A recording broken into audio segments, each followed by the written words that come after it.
moi, la croissance de l'Église, c'est une nécessité. Parce que l'Église est un organisme vivant. Et comme tout organisme vivant, l'Église doit grandir. Et l'Église grandit quand les croyants grandissent. Car, comme je le dis souvent, l'Église n'est que le reflet de ses membres. Et si nous grandissons, l'Église grandit. Et une des clés pour que l'Église puisse grandir, c'est que nous-mêmes, nous grandissions. Et nous sommes appelés à grandir.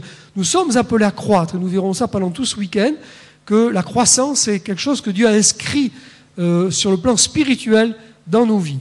Ce matin, je vais donc lire avec vous ce texte que vous connaissez bien, certainement pour plusieurs, l'histoire de Lazare, dans Jean chapitre 11, et nous lisons à partir du verset 1er. Il y avait un homme malade, Lazare de Béthanie, village de Marie et de Marthe, sa sœur. C'était cette Marie qui oignit de parfum le Seigneur et qui lui essuya les pieds avec ses cheveux. Et c'était son frère Lazare qui était malade. Les sœurs envoyèrent dire à Jésus, « Seigneur, voici, celui que tu aimes est malade. » Après avoir entendu cela, Jésus dit, « Cette maladie n'est point à la mort, mais elle est pour la gloire de Dieu, afin que le Fils de Dieu soit glorifié par elle. » Verset 11. Après ces paroles, Jésus leur dit, « Lazare, notre ami, dort, mais je vais le réveiller. » Verset 17. Jésus, étant arrivé, trouva que Lazare était déjà depuis 4 jours dans le sépulcre. Et comme Béthanie était près de Jérusalem, à 15 stades environ, beaucoup de Juifs étaient venus vers Marthe et Marie pour les consoler de la mort de leur frère. Lorsque Marthe apprit que Jésus arrivait, elle alla au-devant de lui, tandis que Marie se tenait assise à la maison. Marthe dit à Jésus, « Seigneur, si tu avais été ici, mon frère ne serait pas mort. Mais maintenant même, je sais que tout ce que tu demanderas à Dieu, Dieu te l'accordera. » Jésus lui dit, « Ton frère ressuscitera. » « Je sais, lui répondit Marthe, qu'il ressuscitera à la résurrection, au dernier jour. Jésus lui dit, « Je suis la résurrection et la vie. » Amen. N'est-ce pas ce que nous célébrons aujourd'hui? Amen. Est-ce qu'on peut le dire ensemble ce matin? Je suis, dit Jésus, la résurrection et la vie. Celui qui croit en moi vivra quand même s'il meurt. Et quiconque vit et croit en moi ne mourra jamais. Crois-tu cela? Elle lui dit, oui Seigneur, je crois que tu es le Christ, le Fils de Dieu, qui devait venir dans le monde. Ayant ainsi parlé, elle s'en alla, puis elle appela secrètement Marie, sa sœur, et lui dit, le Maître est ici, et il te demande. Dès que Marie eut entendu, elle se leva promptement et alla vers lui, car Jésus n'était pas encore entré dans le village, mais il était dans le lieu où Marthe l'avait rencontré. Les Juifs qui étaient avec Marie dans la maison et qui la consolaient, l'ayant vue se lever promptement et sortir, la suivirent, disant « Elle va au sépulcre pour y pleurer. » Lorsque Marie fut arrivée là où était Jésus, et qu'elle le vit, elle tomba à ses pieds et lui dit « Seigneur, si tu avais été ici, mon frère ne serait pas mort. » Jésus, la voyant pleurer, elle et les Juifs qui étaient venus avec elle frémit en son esprit et fut tout ému. Et il dit, « Où l'avez-vous mis ?» « Seigneur, lui répondirent-ils, viens et vois. » Jésus pleura. Sur quoi les Juifs dirent, « Voyez comme il l'aimait. » Et quelques-uns d'entre eux dirent, « Lui qui a ouvert les yeux de l'aveugle, ne pouvait-il pas faire aussi que cet homme ne meure point ?» Jésus, frémissant de nouveau en lui-même, se rendit au sépulcre. C'était une grotte et une pierre était placée devant. Jésus dit, « ôtez la pierre. » Marthe, la sœur du mort, lui dit, « Seigneur, il sent déjà, car il y a 4 jours qu'il est là. » Jésus lui dit, « Ne t'ai-je pas dit que si tu crois, tu verras la gloire de Dieu ?» Ils ôtèrent donc la pierre. Et Jésus leva les yeux en haut et dit, « Père, je te rends grâce de ce que tu m'as exaucé. Pour moi, je savais que tu m'exauces toujours. mais j'ai parlé à cause de la foule qui m'entoure, afin qu'ils croient que c'est toi qui m'as envoyé. » Ayant dit cela, il cria d'une voix forte, « Lazare, sors !» Et le mort sortit, les pieds et les mains liés de bandes et le visage enveloppé d'un linge. Et Jésus leur dit, « Déliez-le et laissez-le aller. » Chapitre 12, verset 1er. 6 jours avant la Pâque, Jésus arriva à Béthanie, où était Lazare, qu'il avait ressuscité des morts. Là, on lui fit un souper. Marthe servait.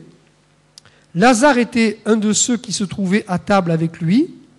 Marie, ayant pris une livre d'un parfum de nard pur, de grand prix, oignit les pieds de Jésus, et elle lui essuya les pieds avec ses cheveux, et la maison fut remplie de l'odeur du parfum.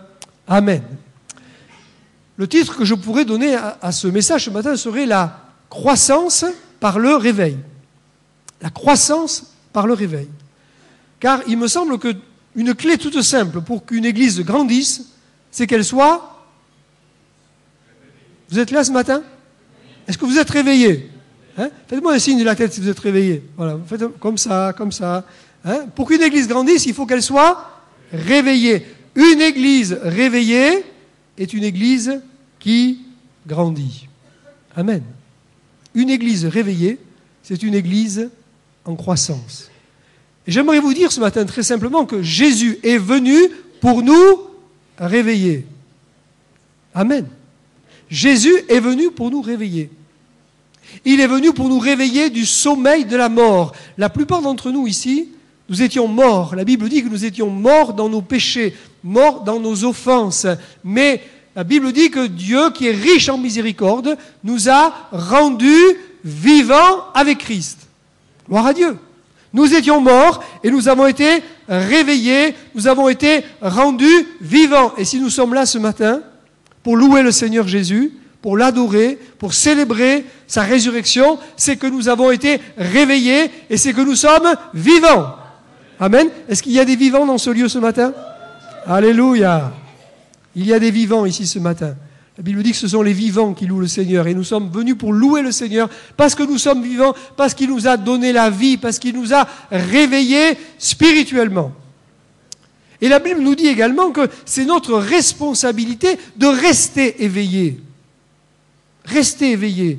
Dans l'évangile de Marc, Jésus dit, ce que je vous dis, je le dis à tous, veillez. Veillez. Ou une traduction a traduit, restez éveillés. Restez éveillés. Pourquoi? Parce que la Bible nous dit que sur le plan spirituel, dormir, quelque part, c'est mourir. Vous voyez, dormir, c'est mourir.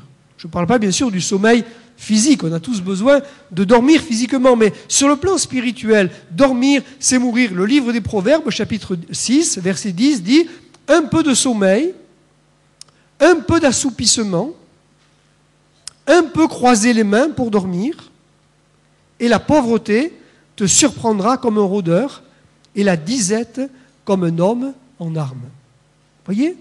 Et ce qui est vrai au plan humain, physique, l'est encore plus sur le plan spirituel. Un peu de sommeil, un peu de laisser-aller, un peu d'assoupissement, un peu croiser les mains, c'est-à-dire un peu de relâchement. Et la Bible nous dit, la pauvreté te surprendra comme un rôdeur et la disette comme un homme en armes. Dormir quelque part, c'est mourir. C'est pour ça que l'apôtre Paul dira, réveille-toi, toi qui dors, relève-toi d'entre les morts. Relève-toi d'entre les morts. Parce que si tu dors spirituellement, quelque part tu es en train de mourir, ou tu es peut-être déjà mort d'une certaine manière. Et si tu es en train de mourir, alors il faut que tu te réveilles à nouveau. Et le Seigneur est là ce matin pour nous réveiller. Parce que c'est vrai qu'après avoir été réveillé spirituellement, on peut parfois s'endormir à nouveau. Pour toutes sortes de raisons. Et ce matin, on n'a pas le temps de regarder toutes les raisons pour lesquelles, des fois, un chrétien, un croyant peut comme s'endormir à nouveau, mais parfois, c'est par manque de vigilance, par inactivité. Moi, je sais que quand je reste inactif un certain temps, je finis par m'assoupir. Alors ce matin, je comprends que vous êtes là assis, qu'il fait bon, et peut-être la nuit a été courte et mauvaise, et peut-être quelqu'un a un peu d'assoupissement physique. Si quelqu'un à côté de vous s'assoupit un peu, vous avez le droit d'exercer un ministère de réveil ce matin, hein, et de lui dire ne t'endors pas, c'est important ce que le pasteur va dire, et c'est vraiment un moment d'être éveillé. On peut s'assoupir par négligence, par routine, par ennui, parfois dans un certain confort. Et la Bible parle d'églises, par exemple dans l'Apocalypse, on pense à l'église de Sardes, de Laodicée, qui ont été des belles églises, des églises réveillées, qui ont, avec le temps, la routine, l'habitude, sont tombées dans une certaine somnolence. Et le Seigneur s'adresse à ces églises pour leur dire il faut se réveiller. Jésus veut nous réveiller. Amen. Lazare dort, dit Jésus, mais je vais le réveiller. Hein, peut-être il y a quelqu'un parmi nous qui s'est comme assoupi et qui a besoin d'être réveillé. L'Église, pour grandir, a besoin d'être réveillée. Une Église réveillée grandit. Alléluia. Et notre responsabilité ce matin, quelque part, c'est de laisser le Seigneur nous réveiller. Vous savez, des fois, il y a des endroits, et je ne pense pas que c'est Limoges, mais il y a des endroits où on ne veut pas se laisser réveiller. Il y a des gens qui n'ont pas envie d'être réveillés, qui sont bien dans leur petit confort, dans leur assoupissement, dans leur quiétude, dans leur vie routinière, leur petit train-train, des fois physique, des fois spirituel. Ils n'ont pas envie de se réveiller.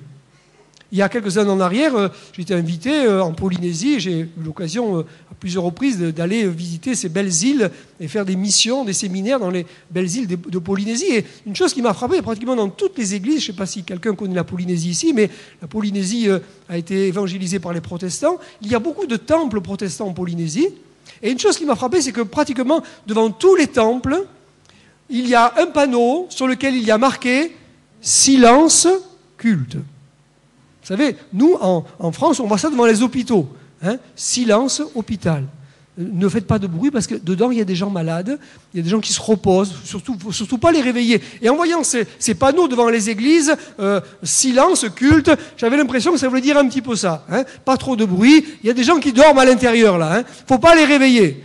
Et j'espère ce matin que ici, c'est pas silence, culte, que tout le monde ici a envie que le Seigneur vienne nous toucher et vienne nous réveiller et ce matin nous interpeller.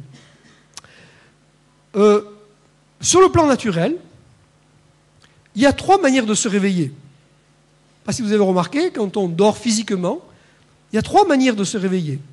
Il y a ce que j'appelle le réveil avant le réveil par le réveil, et le réveil après le réveil. Je m'explique. Le réveil avant le réveil, c'est quand on est très motivé par quelque chose. Par exemple, quand on part en vacances. Vous voyez ? Ça vous arrive des fois de partir en vacances ? Hein, il y a pas mal de gens qui sont partis ce matin dans des week-ends, pour des amis, bon, etc. On part en vacances, on est très motivé, on part sur la Côte d'Azur, il y a du soleil, on va se régaler. On a mis le réveil à 5 heures, mais à 3 heures, on a déjà les yeux ouverts. C'est vrai, c'est pas vrai ? Hein ? Quand on a quelque chose de très motivant, quelque chose que vraiment on a envie de faire dans la journée, vous voyez, on met le réveil à 6 heures, mais on est réveillé avant le réveil. Pourquoi ? Parce qu'on est motivé par ce qu'on va faire. Est-ce que c'est vrai ? Il y a des gens comme ça ici ? Ça vous arrive ? Des fois, on est tellement motivé par quelque chose qu'on n'arrive même pas à s'endormir.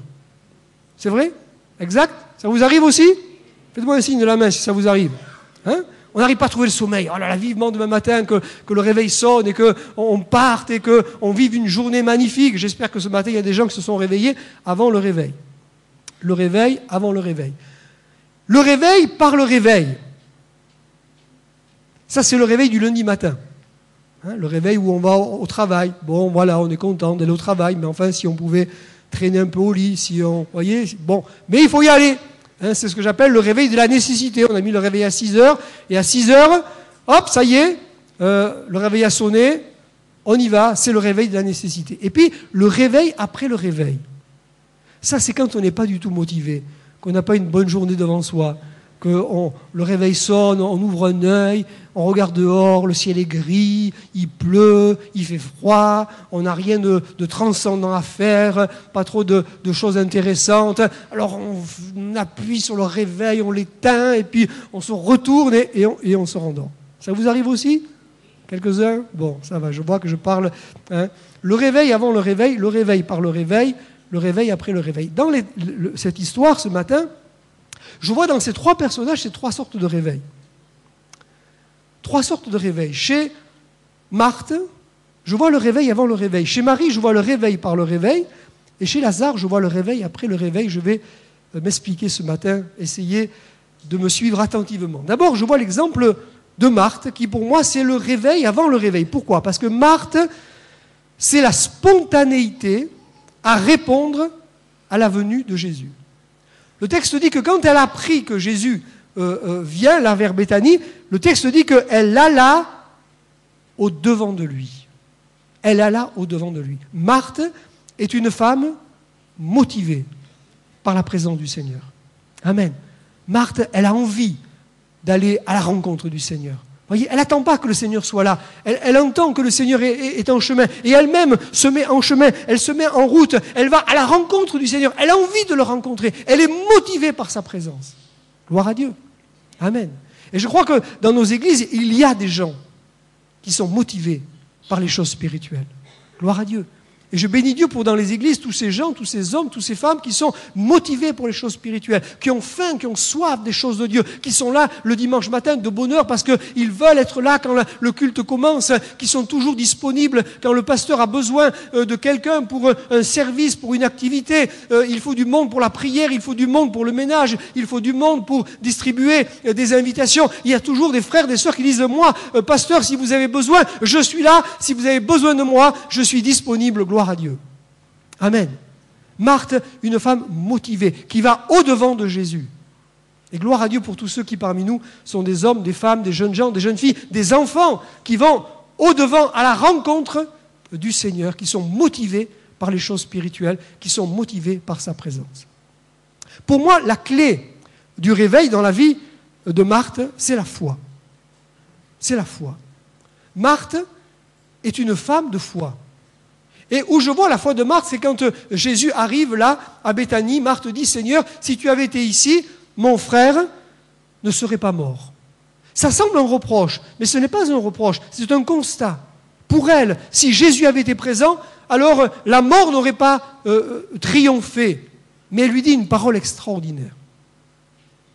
Vous avez remarqué la parole que Marthe dit? Quelqu'un a remarqué cette parole?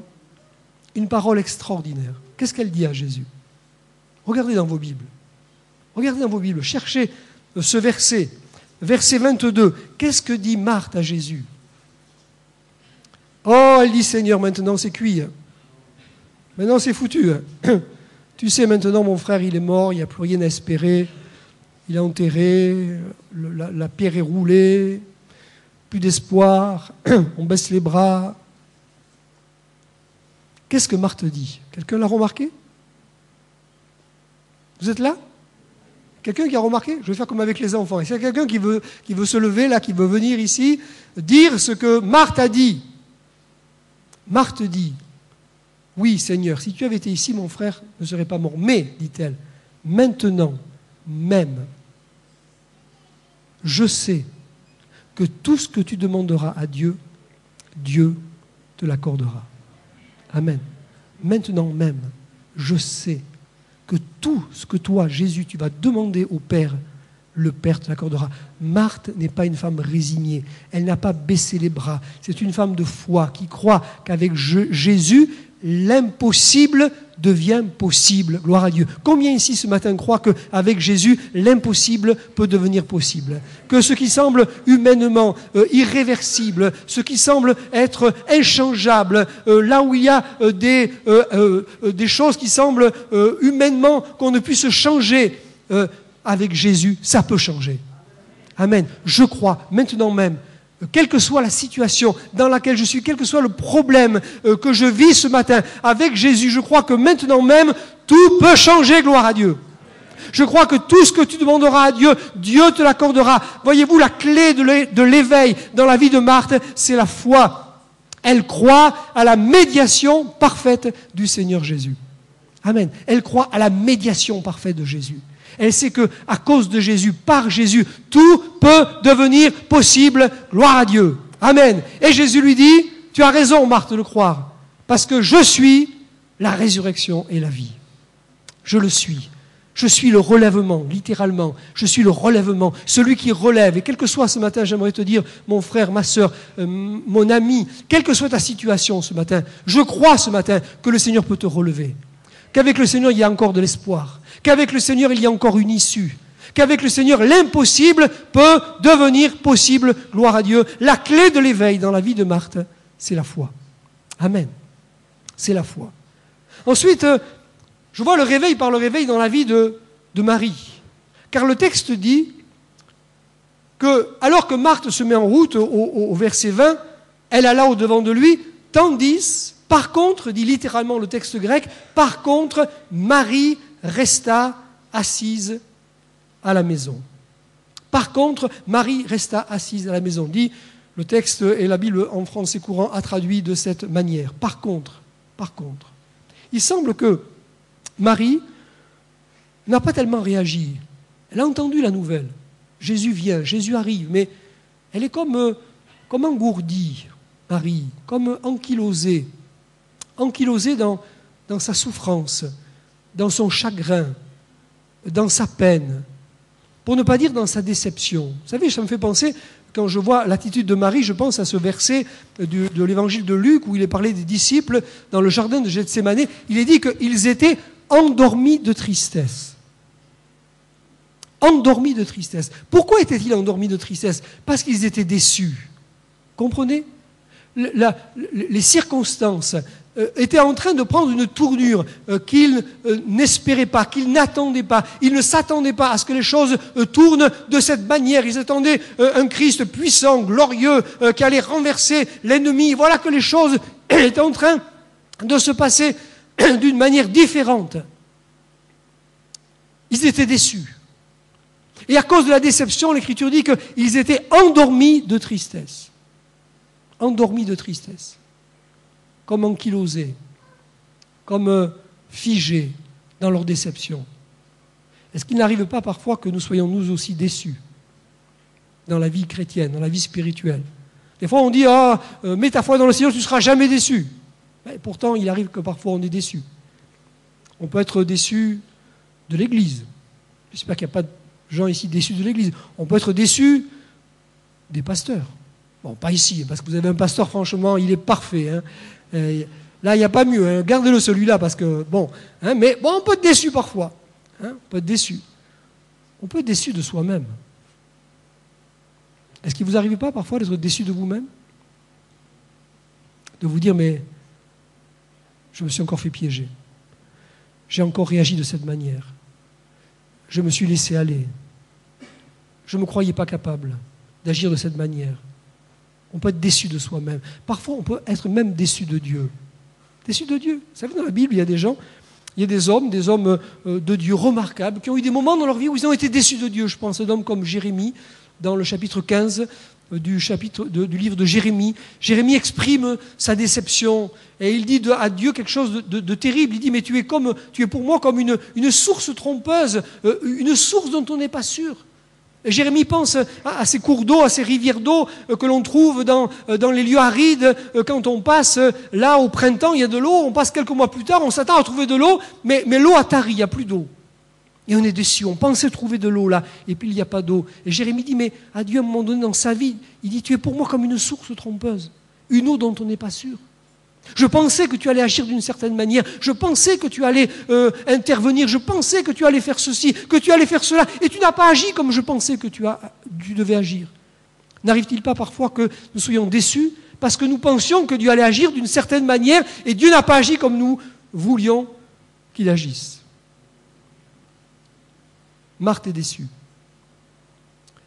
Et Marthe est comme ankylosée dans sa déception. Il y a parfois dans nos milieux des gens qui sont comme ankylosés, comme engourdis spirituellement, parce qu'il y a eu des déceptions sur le plan spirituel. Et il me semble que dans la vie de Marthe, il y a quelque chose qui nous montre une des raisons de sa déception. Quand Jésus vient, et quand elle vient dans la présence de Jésus, elle dit apparemment la même chose que sa sœur a dit. Elle dit, Seigneur, si tu avais été ici, mon frère ne serait pas mort. Au verset 32. Seigneur, si tu avais été ici, mon frère ne serait pas mort. Et quand on regarde le texte grec, il y a une petite différence. qui ne change pas du tout le sens de la phrase, mais un petit détail. Je vais vous dire littéralement comment on peut traduire en grec. Quand Marthe vient, elle dit littéralement en grec, elle dit « Seigneur, si tu avais été ici, il ne serait pas mort le frère de moi. » Et quand Marie vient, elle dit « Seigneur, si tu avais été ici, de moi, le frère, il ne serait pas mort. » En grec, ça ne change rien au niveau du sens de la phrase. Mais il y a un petit détail intéressant, je ne sais pas si vous l'avez noté. C'est que dans la déclaration de Marthe, le moi est à la dernière place. Dans la déclaration de Marie, le moi est à la première place. Le moi, dans la vie de Marie, a pris la première place. Comme parfois il arrive que le moi prenne la première place dans nos vies. Marie est tout à son chagrin, mais quelque part, d'une certaine manière, c'est plus sur elle qu'elle s'apitoie que sur le décès de son frère. Qu'est-ce que je vais devenir maintenant que mon frère est mort ? Qu'est-ce que je vais devenir maintenant ? Le frère était le chef de foyer, celui qui pourvoyait aux besoins, celui qui assurait la sécurité de la famille. Aujourd'hui, il n'est plus là. Qu'est-ce que je vais devenir ? Et on voit bien chez Marie, qu'il y a comme un apitoiement sur elle-même. Le moi a pris la première place. Il arrive parfois dans nos vies aussi que le moi prenne la première place. Ma vie, mes soucis, mes problèmes, mes difficultés, mes craintes, mes peurs, mes ennuis, ma tristesse, mon chagrin, voyez, le moi prend la première place. Et quand le moi prend la première place, on ne voit plus les choses comme il faudrait les voir. Est-ce qu'il n'arrive pas parfois dans nos vies que le moi prenne la première place ?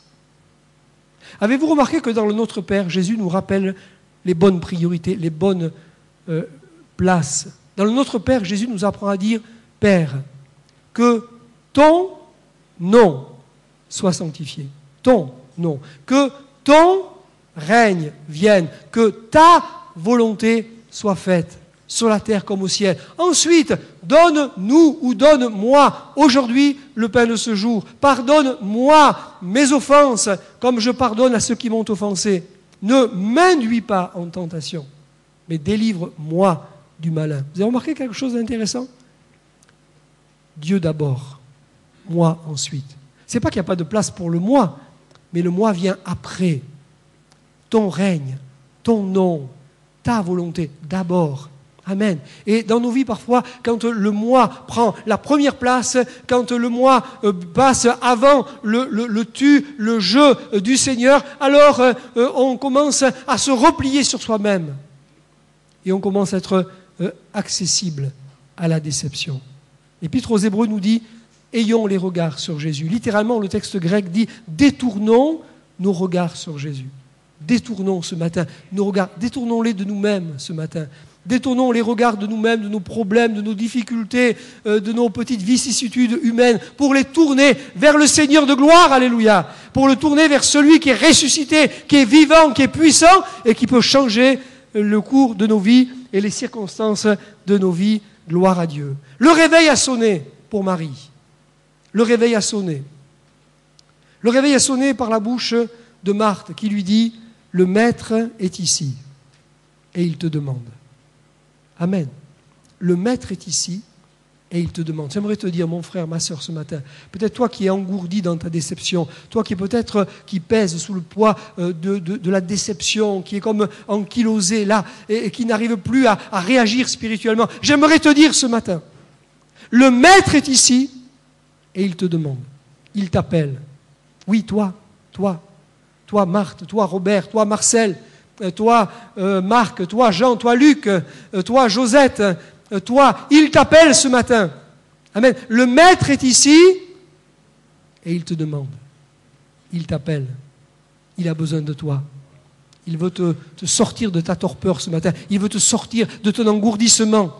Et j'aime beaucoup cette phrase qui dit que Marie se leva promptement, gloire à Dieu, et elle alla à la rencontre du Seigneur. Que Dieu fasse que dans quelques instants, nous allons avoir un temps de prière, plusieurs bien-aimés dans ce lieu, puissent se lever promptement aussi. Se lever promptement et venir à la rencontre du Seigneur en disant « Merci Seigneur, j'ai compris ce matin que tu m'appelles, que tu es dans ce lieu, que tu as besoin de moi. » Que tu viens me chercher, tu viens me rencontrer, tu viens me réveiller ce matin, tu viens me faire sortir de ma torpeur, de mon chagrin, de ma tristesse, de ma déception. pour me conduire dans une vie spirituelle abondante, dans une vie spirituelle réveillée. Gloire à Dieu. Amen. Est-ce qu'il y a ce matin ici des Marthe et des Marie au masculin et au féminin? Gloire à Dieu. Et puis, troisième réveil que je vois dans ce texte ce matin, c'est le réveil de Lazare. Alors là, Lazare, c'est vraiment le réveil après le réveil. Le réveil a sonné. Marthe était réveillée avant le réveil. Marie a été réveillée par le réveil. Mais alors Lazare, le réveil a sonné, mais c'est rien passé. Lazare, il dort d'un sommeil profond. Un sommeil de mort. Un sommeil de mort. Il semble que rien ne puisse le réveiller. La mort qui nous sépare des vivants. C'est terrible, la mort. Elle nous sépare des vivants. Sommeil de mort. Dans toutes les églises où je suis passé, j'ai vu des gens comme ça. Peut-être pas Limoges, mais j'ai vu des gens comme ça, qui sont comme morts spirituellement.